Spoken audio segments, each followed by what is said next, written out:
Pushpa the rise and Pushpa the rule के बाद Pushpa the final smuggling यानी पार्ट 3 की कहानी में एक नए विलन की एंट्री होने वाली है जिसका नाम सुब्रू दास है। असल में रेड सैंडलवुड के जितने भी डीलर्स इंडिया से बाहर लाल चंदन एक्सपोर्ट करते हैं वो सभी सुब्रू दास के लिए ही काम करते हैं।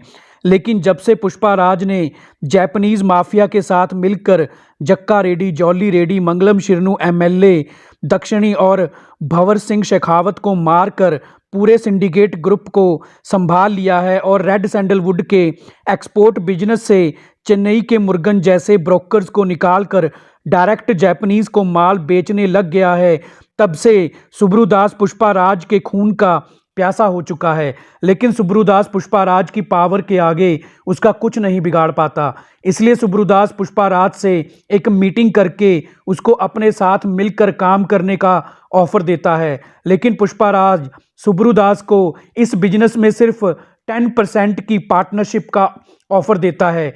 पुष्पा राज सुब्रू दास से कहता है कि मैं तुमको सिर्फ इसलिए 10% दे रहा हूं क्योंकि मैं चाहता हूं कि जापानीज बिजनेसमैन को ये ना लगे कि वो इंडिया में किसी नए डीलर्स के साथ बिजनेस कर रहे हैं, इसलिए उनके सुब्रू दास के साथ पुराने रिलेशन हमेशा के लिए बने रहें।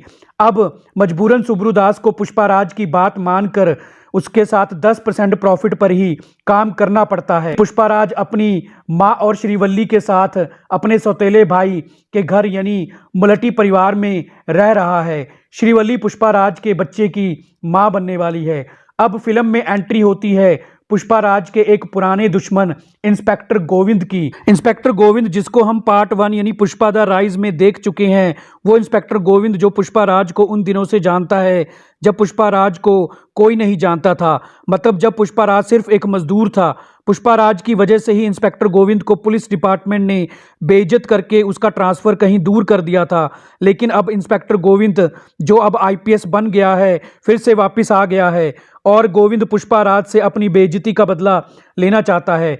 गोविंद जानता है कि पुष्पा राज को अब मारना या पकड़ना इतना आसान नहीं है क्योंकि पुष्पा राज ने सिंडिकेट ग्रुप के रेड सैंडलवुड के बिजनेस को पूरी तरह से कंट्रोल में ले लिया है। इसलिए गोविंद पुष्पा राज के दुश्मनों जैसे कि सुब्रू दास के साथ अपना हाथ मिला लेता है। अब गोविंद और सुब्रू दास दोनों मिलकर पुष्पा राज को मारने का प्लान बनाने लग जाते हैं। एक दिन सुब्रू दास पुष्पा राज के घर आता है। सुब्रू दास को यह महसूस होता है कि पुष्पा राज का सौतेला भाई अंदर ही अंदर पुष्पा राज की कामयाबी से जल रहा है क्योंकि अब हर कोई मुलटी परिवार को पुष्पा राज के नाम से ही जानता है। गांव वाले भी अब पुष्पा राज के पास ही अपनी प्रॉब्लम्स लेकर आते हैं और पुष्पा राज हर बेसहारा की हेल्प करता है। इसलिए पुष्पा राज की पॉपुलैरिटी से अब उसके सौतेले भाई को प्रॉब्लम होने लग जाती है जिसके बारे में सुब्रू दास को अंदाजा हो जाता है। अब सुब्रू दास और गोविंद पुष्पा राज को मारने के लिए उसके सौतेले भाई को मोहरा बना लेते हैं। फिर एक दिन जब पुष्पा राज का शिप जापान लाखों का रेड सैंडलवुड का माल लेकर जा रहा होता है तब पुष्पा राज का सौतेला भाई आईपीएस गोविंद को इसके बारे में बता देता है। पुलिस पुष्पा राज के शिप पर रेड करके सारे माल को जब्त कर लेती है। पुष्पा राज का सौतेला भाई जो उस समय उस शिप में मौजूद होता है प्लान के मुताबिक गिरफ्तार हो जाता है क्योंकि पुष्पा राज का सौतेला भाई जानता है कि पुष्पा राज अपने भाई को बचाने के लिए पागलों की तरह अकेला ही पुलिस स्टेशन आ जाएगा और उसके इस पागलपन का फायदा उठाकर सुब्रू दास और गोविंद पुष्पा राज को रास्ते में ही मार देंगे। जब पुष्पा राज को अपने सौतेले भाई की गिरफ्तारी के बारे में पता चलता है तो उस समय पुष्पा राज हॉस्पिटल में अपने होने वाले बच्चे का इंतजार कर रहा होता है क्योंकि उस समय श्रीवल्ली हॉस्पिटल में मां बनने वाली होती है। लेकिन अपने भाई की गिरफ्तारी की खबर सुनकर पुष्पा राज अपनी मां और अपने दोस्त केशव को हॉस्पिटल में ही श्रीवल्ली के पास छोड़कर वहां से अकेला ही निकल पड़ता है। रास्ते में सुब्रू दास और गोविंद पुष्पा राज पर हमला कर देते हैं। पुष्पा राज उनके आदमियों को एक एक करके मारना शुरू कर देता है। तभी वहां पुष्पा राज का सौतेला भाई भी आ जाता है। अभी पुष्पा राज को कुछ भी समझ में आए इससे पहले ही गोविंद पुष्पा राज को गन से शूट कर देता है और उसकी बॉडी को नदी में फेंक देता है। उधर श्रीवल्ली हॉस्पिटल में एक बेटे को जन्म दे देती है।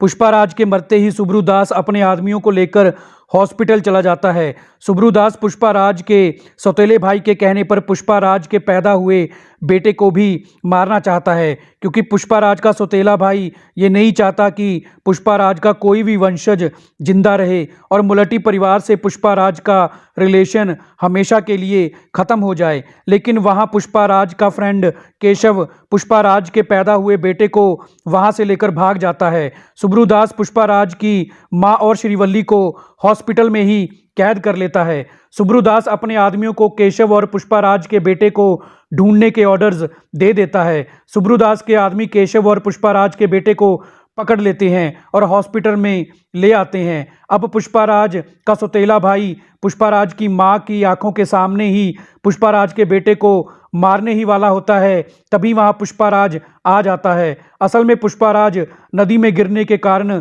मरा नहीं बल्कि बच गया था। पुष्पाराज आईपीएस गोविंद के द्वारा लाल चंदन के छुपाए गए माल का भी पता लगा लेता है और पुष्पाराज ने फिर से उस माल को अपनी शिप में लोड करवाकर जापान के लिए भेज दिया था।